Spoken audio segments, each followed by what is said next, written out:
Subject ఉన్న వాళ్ళు ఎవరైనా ఉంటే ఈ రాయని వాళ్ళు టీచ్ చేయండి. రోజు పావుగంట 20 నిమిషాలు రాయని వాళ్ళకి మంచిగా టీచ్ చేయండి అన్న. మీ సబ్జెక్ట్ ఇంకా రెట్టింపు అవుతుంది. అవునా? తర్వాత ఇంపల్స్, నేను చాలా హ్యాపీగా ఉన్నాను. ఇంపల్స్ లో జాయిన్ అయిన తర్వాత మాకు చాలా మంది పేరెంట్స్ విజిట్స్ వస్తున్నారు. మెషర్ చాలా బాగుంది, ఫుడ్ బాగుంది, వాతావరణం బాగుంది, పిల్లలతో కూడా మాట్లాడుతున్నారు. బాయ్స్ కి గర్ల్స్ క్యాంపస్ కి ఎక్కువ మంది వెళ్ళారు మా వాళ్ళు. నేను ఇప్పుడు 30 అడ్మిషన్ చేశాను, అందులో 28 అమ్మాయిలే ఉన్నారు. వాళ్ళందరూ గర్ల్స్ క్యాంపస్ కి వెళ్ళి మంచి వాళ్ళు ఇప్పుడు మళ్ళీ మాకు అడ్మిషన్ ఇస్తున్నారు. కాబట్టి మీ అందరూ కూడా అబ్బాయిలు మన సంస్థ గురించి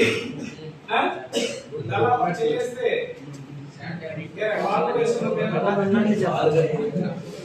అంటే పాజిటివ్ గా మాట్లాడి ఒక విషయం అయితే చెప్తున్నాను, గుర్తుపెట్టుకోండి. మనలో ఏ మనిషి కూడా నా లోపల నేను ఒప్పుకోను. నాలో ఎన్నో లోపాలు ఉంటాయిగా. ఎవరైనా వేరే చూపాడు అనుకోండి, నేను అలా కాదని నా లోపాలు ఎదుటి మెసేజ్ చేస్తాను. అలా ఏమైనా అయితే కానీ మీ అందరూ కూడా మీ పేరెంట్స్ కి ఫోన్ చేస్తున్నప్పుడు, అమ్మ పక్కన ఆంటీ వాళ్ళ పాప ఉంది కదా, ఈ పక్కన ఆంటీ వాళ్ళ పాప ఉంది కదా అంటే ముందు తెలుసా కాదమ్మా చెల్లిని అనే ఎందుకు వచ్చింది గొడవ.